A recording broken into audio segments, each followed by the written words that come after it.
Hello and welcome back to another episode of a weekly Waypoint. In today's video we're playing RuneScape and doing some dungeoneering because I figured you might want a break from all of the cars and all of the racing. I was going to do like Forza Horizon 4 every week up until Forza Horizon 5, but let's be real, it's probably going to be Forza Horizon 5 next week. next week! Sorry, I lost my grip on myself there for a moment. Yeah, Forza Horizon 5 comes out on Friday for those who bought the Ultimate Add-ons bundle, and you better chuff and believe I bought the Ultimate Add-ons bundle. Not sure why I said chuff in there, but well, it's too late now. I don't think I need to really talk about Forza this week. You already know how excited I am. I already know how excited I am. There's not really much more to talk about in regards to Forza Horizon 5. It looks so good. It looks so good. I can't wait. It's gonna be good. It's gonna be a fun time. I'm gonna go vroom. I actually haven't been playing too much Forza Horizon 4 this week, probably because of reasons I mentioned last week, where I was just like, I boot up Forza Horizon 4 because I want to play Forza Horizon 5, and I inevitably play 20 minutes of Forza Horizon 4 and go, this isn't Mexico though, is it? Actually, I've spent most of my week playing Halo and RuneScape. After that Halo Infinite campaign overview, I really decided that I gotta knuckle down and crack on with these Halo campaigns because honestly I think there's so much coming out in November that there's a decent chance I'm gonna get too distracted from playing old Halo games before Halo Infinite comes out. So I finished Halo 3 ODST, I started and finished Halo 4, and I'm about halfway through Halo 5 Guardians, and I guess I'm going to talk a bit about them. And these aren't formal reviews or anything like that. I'm probably going to have something a little bit closer to that written up on my blog at kritigri.wordpress.com,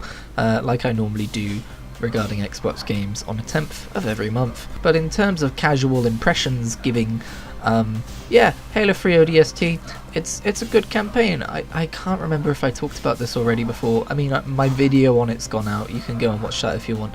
I enjoyed it. It was fun, it was interesting to see it from another perspective.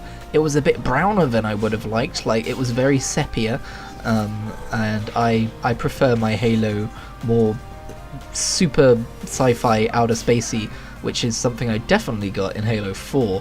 I loved Halo 4. Halo 4 is currently tied with Halo Reach for my favourite campaign. It's so good, and I don't know what people don't like about it, I really don't.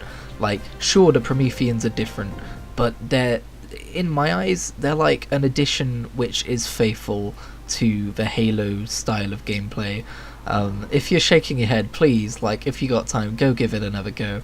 I imagine it's probably similar to how I treated Peter Capaldi's run of Doctor Who, which is, at the time I was so surrounded in people's criticisms of it, I didn't give it a chance for what it was. I was just berating it for what it wasn't, which was previous Doctor Who seasons. But when you appreciate it for what it is instead of what it isn't, you realise that there is actually a lot to appreciate. I think that's just my general I don't know, hypothesis. I only had very few criticisms with Halo 4's campaign, so let's pick them out. I thought the lore was a little bit full on. I feel like I needed additional reading to understand what was going on fully. Like, the basic story was there, it was fine, but it definitely seemed like they took for granted that I'd know a little bit more about the certain characters and events and people than I actually did, but it didn't impact my enjoyment of the game. The other thing, more of a gameplay issue, is I would just say that while the Prometheans are fun, I would say they needed a middle ground between the dog-looking dudes and the, I think they're called knights, because the knights are kind of a pain in the ass to kill, and the dog-looking dudes are just like fodder. They're the grunts, you know, they're easy to kill. You needed like more of a soldier middle ground, and I would say that is the one and only thing that Halo 5 does better than Halo 4. So I've given you a little bit of a preview about what I think about Halo 5. Halo 5 has Promethean foot soldiers, and they're fine, and they fit that niche, and knights are rarer, and I think it's slightly different as well, but everything's slightly different in that game. But back to Halo 4 for a second. Halo 4 actually made me care about Cortana, or made me realise I already cared about Cortana, but you know what I mean? Like, I really like what they did with Cortana in Halo 4. I think Rampancy is a brilliant plotline. It's so tragic, and Chief's kind of noble stoicism is really tested, and it's just so good. Oh, it's all so good.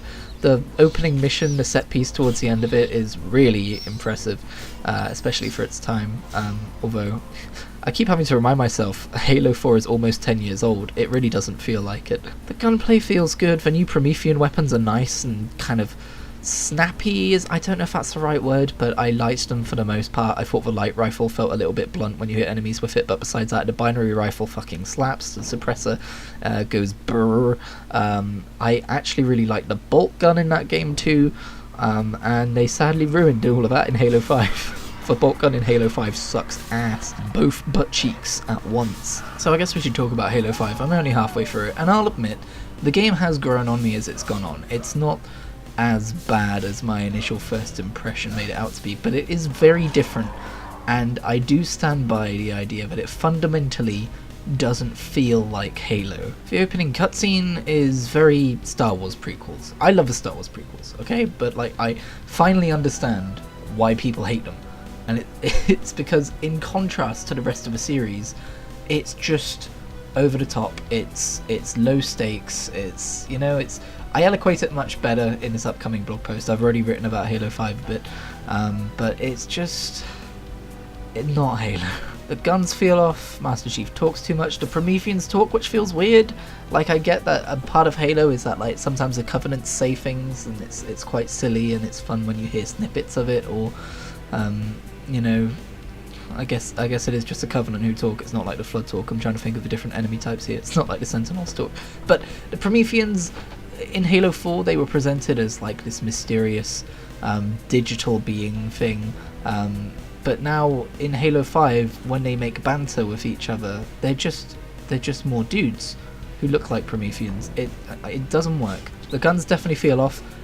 Like the Promethean weapons, like the bolt shot and the suppressor, they now have, like, I believe, a slightly lower rate of fire, and they like home in on enemies, which just doesn't feel good. There are entire quote-unquote missions in the game where you're just walking around talking to people, which is super weird. This is stuff that it's like, you know, this meeting could have been an email, this mission could have been a cutscene. It's odd. Master Chief talks too much. I don't like how, like, I appreciate that they tried to give us something different in the fact that he has like a fire team now, blue team or whatever, and it is nice to kind of see him interact with other Spartans, but in my opinion it doesn't pay off. Master Chief, it feels like he talks too much. It feels like the kind of stoic, noble badass from previous games has just become this quiet leader who's honestly pushing them into morally ambiguous territory in chasing Cortana. Like, you should never have to tell Master Chief that. Should we have done that? There were civilians, ... all the destruction, ... That's not Master Chief. What are you doing? And again, I haven't read all the extended universe fiction. I haven't read any of the extended universe fiction. I do want to, though. So maybe I'm getting the wrong idea here, but I don't know, man. I'll have a more final verdict to give this game when I finish it, and I think I'm probably going to finish it either today or tomorrow, certainly soon. It is longer than I thought it was. I thought I'd heard criticism that Halo 5 was short. It doesn't feel short. There's like 15 missions, and like I said, a couple of those missions are just areas where you walk around and talk to people, and it takes like 5 seconds to get through, but there's only been 2 of those so far, and I'm on like mission 7 or 8, so if we keep up that trajectory, it feels about as long or slightly longer than most Halo games. Maybe I'm getting my criticisms mixed up, and people said that about Halo 4, because I did finish Halo 4 fairly quickly, but I think if Halo 4 was short, it was short and sweet. There's a certain story beat, which I won't spoil for people who haven't played it, which occurs around mission 7, which does make me kind of feel like the story finally slots into place. The fact that Prometheans are still around makes sense. The thing that they're doing with Cortana makes sense, whether you like it or not. But I feel like they kind of buried the lead there. I feel like it took too long to get there, and until then, it definitely felt like a gameplay first, story second kind of a game. So I guess that's reviewing something before you finished it. But there's no denying that for the first half of the game, I felt like, why are we even doing this? What's even happening? So yeah, there's some initial impressions on Halo 5 to tide you over until my stellar blog post. I don't know. I feel like after playing a bit of Halo 5, I finally understand why people are so excited for Halo Infinite. I mean, first of all, I didn't realise it's been 6 years since we had a Halo game. That's a long time. But also, looking at Halo Infinite, it's like the opposite direction of Halo 5. Like, Master Chief is pretty much solo in an uninviting alien world again. He's noble and stoic and badass again, at least that's how it seems. It looks like Halo again, but and I can actually tell you from what I've played of a multiplayer fighting, it feels like Halo again. I just didn't know that Halo ever didn't feel like Halo at that point. It really makes you feel like John Halo, is what I'm saying. Yeah, I don't know, there's a meme for you. Enjoy the meme. I still want to keep up what I said last week about making sure I always have a beatable game in my game rotation, like A to B kind of a game. Even if it's one that I get halfway to B and go, I'm like not feeling this, and being honest with myself and going on to a new game. And I think my next game is definitely going to be Control, if I find time for it between that and Forza Horizon 5 and Pokemon Brilliant Diamond and all these other things. Reese has got Game Pass for PC recently, and he's telling me about all of these games he's excited to see, and it's kind of reinvigorated the library for me too, because I'm like, man, I really haven't thought about these games for a while.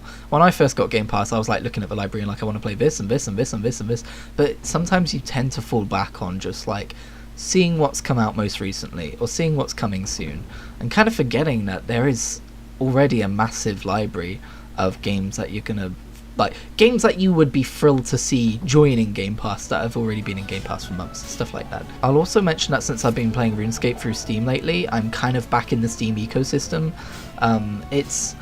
I don't know if people understand me or be like, oh yeah, I get what you're saying when I say that if you're not playing a game on, usually it's consoles but also Steam, you tend to be like, oh, I don't really care about Steam achievements, to be honest. Or, oh, I don't really care about, like, you know, when I say the Steam ecosystem, stuff like the fact that you have a profile and that you can, now there's this Steam Points shop where you can buy like emoticons and you can see your friends online and stuff like this. It's like, that doesn't seem appealing to me from afar, but when I'm in it, when I'm playing games on Steam, I'm like, oh right, yeah, you know, I've got this big Steam library, and I'm not saying I'm about to suddenly go through my backlog of PC games. I really am stepping away from PC gaming as a whole, but like, I found myself thinking like, you know what, Colouring Pixels, I want to play Colouring Pixels again, just to like earn the Steam achievements. And what I found in doing so is that Colouring Pixels is the perfect audiobook game.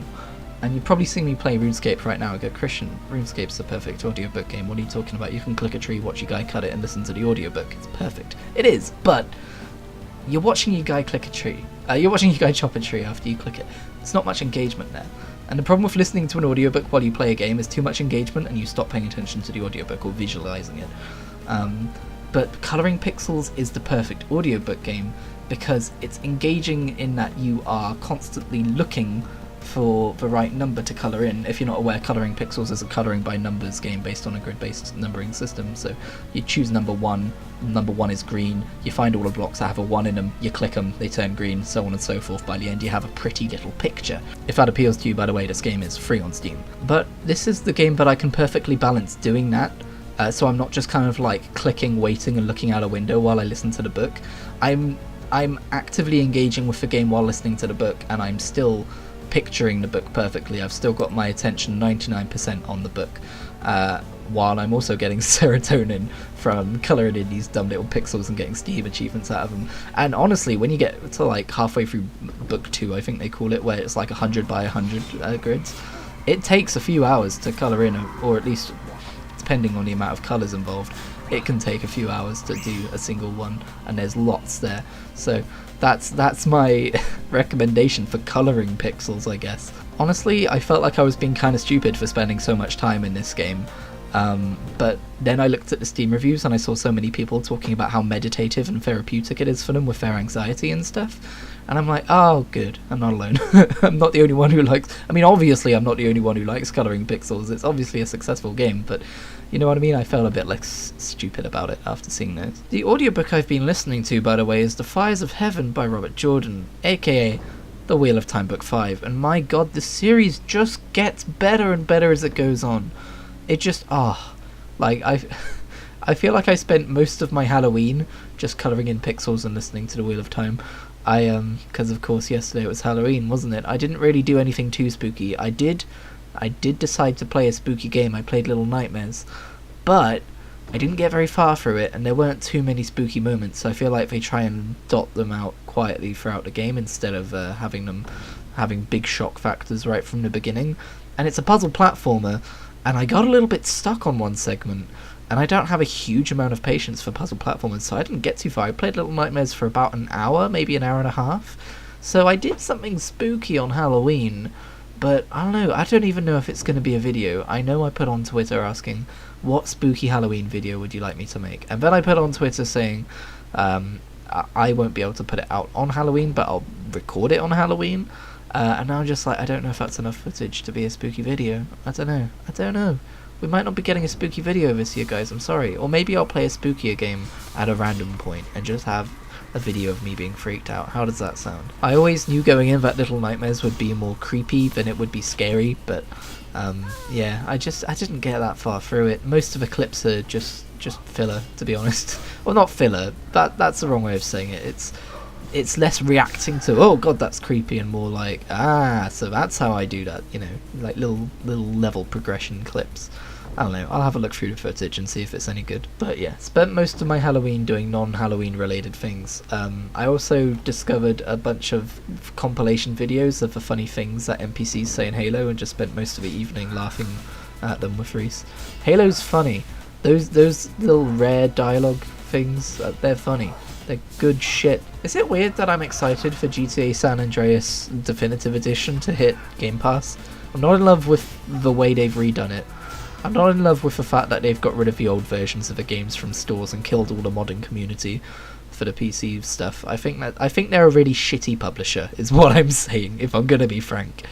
But San Andreas is coming to Game Pass. And literally, if the game just looked like San Andreas as San Andreas but had updated controls, I'd be down. And this game looks like prettier, kind of San Andreas, and has updated controls. I'm like, okay, cool. It's not something I'd buy, but it's on Game Pass. And I'm like, oh damn, I'm going to be playing that. So maybe expect some more Kritigri Does Crimes videos. Remember I did one of those in the PS4 version of GTA 3 a while ago?